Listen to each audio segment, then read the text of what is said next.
नमो भगवते वासुदेवाय। जय मां लक्ष्मी।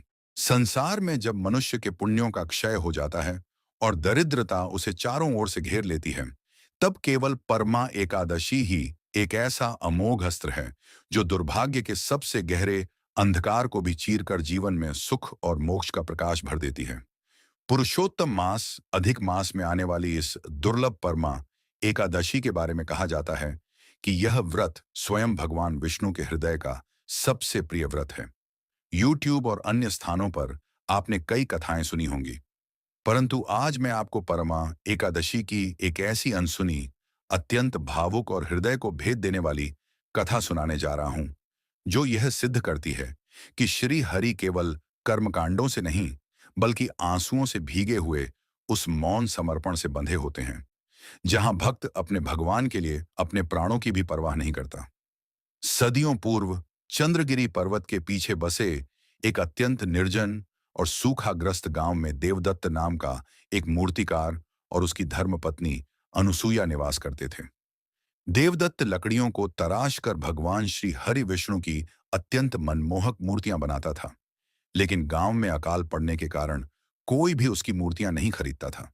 उनकी दरिद्रता का आलम यह था कि उनके घर की छत टूट चुकी थी, दीवारों की मिट्टी ढह गई थी और कई बार तो उन्हें लगातार 4-4 दिनों तक पेड़ों के सूखे पत्ते उबालकर अपनी भूख मिटानी पड़ती थी। अनुसुईया अत्यंत सात्विक और शांत स्वभाव की स्त्री थी। उसने अपने पति की इस भयंकर गरीबी में कभी एक शब्द भी शिकायत का नहीं कहा। जब देवदत्त अपनी बेबसी पर रोता, तो अनुसुईया उसके आंसू पोंछते हुए मुस्कुराकर कहती कि स्वामी, जिसके हृदय में जगत के पालनहार बसते हों, वह निर्धन कैसे हो सकता है? हमारा यह दुख भी उसी की दी हुई कोई भेंट है। इसे सहर्ष स्वीकार कीजिए। समय बीतता गया और अकाल ने एक भयानक रूप ले लिया। इसी बीच 3 वर्षों में एक बार आने वाला अत्यंत पवित्र पुरुषोत्तम मास, अधिक मास आरंभ हो गया। देवदत्त और अनुसुईया का नियम था कि वे हर एकादशी का व्रत रखते थे, परंतु इस बार की परमा एकादशी तक आते आते अनुसुईया का शरीर भयंकर कुपोषण और लंबी बीमारी के कारण पूरी तरह से कंकाल में बदल चुका था। वह बिस्तर से उठने में भी असमर्थ थी। देवदत्त अपनी पत्नी की यह दशा देखकर भीतर ही भीतर टूट चुका था। परमा एकादशी के दिन सुबह जब देवदत्त ने देखा कि उसकी पत्नी की सांसें उखड़ रही हैं, तो वह पहली बार अपने भगवान पर क्रोधित होने लगा। वह दौड़कर गांव के एक धनी सेठ के पास गया और अपने जीवन की सबसे सुंदर विष्णु प्रतिमा सेठ के कदमों में रखकर रोने लगा। उसने कहा कि मुझे इसके बदले कुछ नहीं चाहिए, बस मेरी मरणासन्न पत्नी के लिए मुट्ठी भर समा के चावल और थोड़ा सा दूध दे दो, ताकि आज परमा एकादशी के दिन मैं उसे व्रत का पारण करा सकूं और उसके प्राण बचा सकूं। सेठ ने मूर्ति तो रख ली, लेकिन बदले में उसे केवल मुट्ठी भर चावल और एक कटोरी फटे हुए दूध का पानी देकर दुत्कार दिया। देवदत्त उसी फटे हुए दूध और चावल को लेकर रोता हुआ घर लौटा। उसने किसी तरह आग जलाई और उस दूध पानी में चावल पकाकर एक छोटी सी कटोरी में अनुसुईया के पास ले गया। अनुसुईया की आंखें बंद थीं। देवदत्त ने रोते हुए कहा कि अनुसुईया, आंखें खोलो। देखो, मैं तुम्हारे लिए आज एकादशी के व्रत का प्रसाद लाया हूं। इसे ग्रहण कर लो, वरना तुम्हारे प्राण निकल जाएंगे। अभी अनुसुईया ने अपने कांपते हुए होंठ खोले ही थे कि अचानक उस आधी रात में, जब बाहर भयानक तूफानी हवाएं चल रही थीं, उनके टूटे हुए दरवाजे पर एक अत्यंत दर्दनाक आवाज गूंजी। किसी ने पुकारा, क्या इस द्वार पर कोई ऐसा पुण्यात्मा है जो एक अंधे और कोढ़ी भिक्षुक को प्राणदान दे सके? मैं पिछले 8 दिनों से भूखा हूं। ठंड और भूख से मेरे प्राण निकल रहे हैं। अगर मुझे अन्न का एक दाना नहीं मिला, तो मेरी मृत्यु इसी चौखट पर हो जाएगी। देवदत्त यह सुनकर सुन्न रह गया। उसके पास उस एक कटोरी चावल के अलावा पूरे घर में अन्न का एक कण भी नहीं था, और सामने उसकी अपनी पत्नी मृत्युशैया पर थी। वह धर्म संकट में पड़ गया कि यदि उसने यह भोजन भिक्षुक को दिया, तो उसकी पत्नी निश्चित ही मर जाएगी। देवदत्त ने दरवाजा नहीं खोला, लेकिन तभी अनुसुईया ने अपना अत्यंत कमजोर हाथ देवदत्त के हाथ पर रखा। उसकी आंखों में कोई भय नहीं था, बल्कि एक अद्भुत शांति थी। उसने अत्यंत क्षीण स्वर में कहा, स्वामी, यदि आज हमारी चौखट से कोई अतिथि भूखा लौट गया, तो मेरा यह परमा एकादशी का व्रत और मेरा यह जीवन दोनों व्यर्थ हो जाएंगे।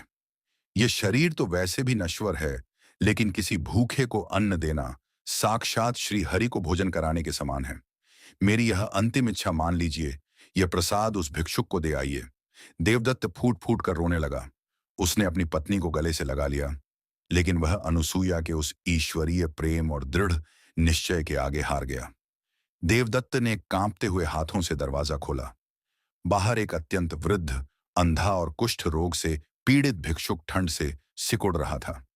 देवदत्त ने बिना एक क्षण की देरी किए अपनी मरती हुई पत्नी के हिस्से का वह आखिरी भोजन उस भिक्षुक के हाथों में रख दिया और उसे आदरपूर्वक खिलाया।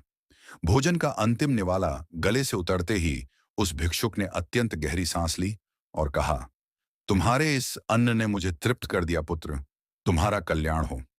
इतना कहकर वह भिक्षुक उस अंधेरे तूफान में कहीं ओझल हो गया। देवदत्त तुरंत दौड़कर अंदर अपनी पत्नी के पास आया, लेकिन तब तक बहुत देर हो चुकी थी। अनुसूया का शरीर पूरी तरह से शांत पड़ चुका था। उसकी सांसें रुक चुकी थीं और उसका सिर एक ओर ढलक गया था। देवदत्त अपनी मृत पत्नी के शरीर से लिपटकर पछाड़ें खाकर रोने लगा। उसने आसमान की ओर देखकर चीखते हुए कहा, हे नारायण, क्या यही तुम्हारे पुरुषोत्तम मास की परमा एकादशी का फल है? मेरी अनुसूया ने अपने प्राण देकर तुम्हारे एक अतिथि की जान बचाई और तुमने मुझे यह सिला दिया। आज से मेरा सब कुछ समाप्त हो गया। देवदत्त की वह रुदन भरी पुकार इतनी गहरी और मार्मिक थी कि उसने साक्षात वैकुंठ के सिंहासन को हिलाकर रख दिया। उसी क्षण उस टूटी हुई झोपड़ी में एक ऐसा अलौकिक और हृदय विदारक चमत्कार हुआ जिसे शब्दों में पिरोना असंभव है। अचानक बाहर का तूफान एकदम शांत हो गया। झोपड़ी की दरारों से एक अत्यंत सुखद, कोमल और करोड़ों पूर्णमासी के चंद्रमाओं से भी अधिक शीतल प्रकाश अंदर आने लगा। वहां पारिजात के पुष्पों और अष्टगंध की एक ऐसी दिव्य सुगंध फैल गई जिसने देवदत्त के सारे दुख को पल भर में सुन्न कर दिया। उस प्रकाश के मध्य में कोई और नहीं, साक्षात शंख, चक्र, गदा और पद्म धारण किए हुए श्री हरि विष्णु और उनके वाम अंग में कमल पर विराजमान माता लक्ष्मी खड़ी थीं। भगवान विष्णु का स्वरूप इतना शांत, इतना करुणामयी और इतना मोहक था कि उनके चेहरे पर एक पिता की वह तड़प साफ झलक रही थी जो अपने बच्चों को कष्ट में देखकर रोता है। श्री हरि की आंखों में भी अश्रु थे। उन्होंने अपना अत्यंत कोमल और दिव्य हाथ देवदत्त के सिर पर रखा और अपनी उस वाणी में, जो ब्रह्मांड के हर दुख को मिटा सकती है, कहा, रो मत मेरे बच्चे, आज परमा एकादशी के दिन तुम्हारी और अनुसूया की इस निस्वार्थ भक्ति ने मेरे हृदय को जीत लिया है। तुमने अपनी सबसे प्रिय वस्तु, अपने प्राणों की भी परवाह की बिना मेरे उस अंधे और कोढ़ी स्वरूप की क्षुधा शांत की है। जो भक्त अपने भगवान के लिए अपना सर्वस्व न्योछावर कर देता है, उसका भगवान उसका अरणी हो जाता है। अनुसूया मरी नहीं है देवदत्त, वह तो मेरी परीक्षा में उत्तीर्ण होकर अमर हो गई है। माता लक्ष्मी, जिनकी आंखों से ममता की अविरल धारा बह रही थी, उन्होंने आगे बढ़कर अनुसूया के उस मृत और कंकाल हो चुके शरीर पर अपना करुणामयी हाथ फेरा और देखते ही देखते जैसे सूखी हुई नदी में अचानक अमृत की धारा बह निकले, अनुसूया के शरीर में प्राण लौट आए। उसका रोगग्रस्त शरीर एक अत्यंत कांतिवान, स्वस्थ और दिव्य स्वरूप में बदल गया। अनुसूया ने अपनी आंखें खोलीं और सामने साक्षात अपने आराध्य को देखकर वह सुबकते हुए उनके चरणों में गिर पड़ी। श्री हरि ने देवदत्त और अनुसूया को उठाया और कहा, हे पुण्य आत्माओं, परमा एकादशी का व्रत इस संसार का सबसे दुर्लभ व्रत है, जो जन्मों जन्मों की दरिद्रता को भस्म कर देता है। आज से तुम्हारे जीवन में कभी कोई दुख, कोई रोग या कोई अभाव नहीं रहेगा। कुबेर स्वयं तुम्हारे घर की रक्षा करेंगे और इस लोक के सारे सुख भोगने के पश्चात तुम सीधे मेरे वैकुंठ धाम को प्राप्त करोगे। इतना कहकर भगवान विष्णु और माता लक्ष्मी अपनी उस असीम शांति और प्रेममयी मुस्कान के साथ अंतर्ध्यान हो गए। अगली सुबह जब सूर्य की किरणें फूटीं, तो पूरे गांव ने देखा कि देवदत्त की वह टूटी हुई झोपड़ी एक अत्यंत विशाल और भव्य महल में बदल चुकी थी। महल के भीतर धन, धान्य, स्वर्ण और रत्नों के अंबार लगे थे। देवदत्त और अनुसूया ने उस अपार संपत्ति का उपयोग कभी अपने अहंकार के लिए नहीं किया, बल्कि उन्होंने पूरे राज्य में सदाव्रत मुफ्त भोजनालय खोल दिए ताकि कोई भी प्राणी कभी भूखा न सोए। यह अत्यंत भावुक और अद्वितीय कथा यह सिद्ध करती है कि परमा एकादशी का व्रत केवल एक उपवास नहीं है। यह अपने स्वार्थ, अपनी भूख और अपने जीवन के मोह को त्याग कर ईश्वर के प्रति पूर्ण समर्पण का पर्व है।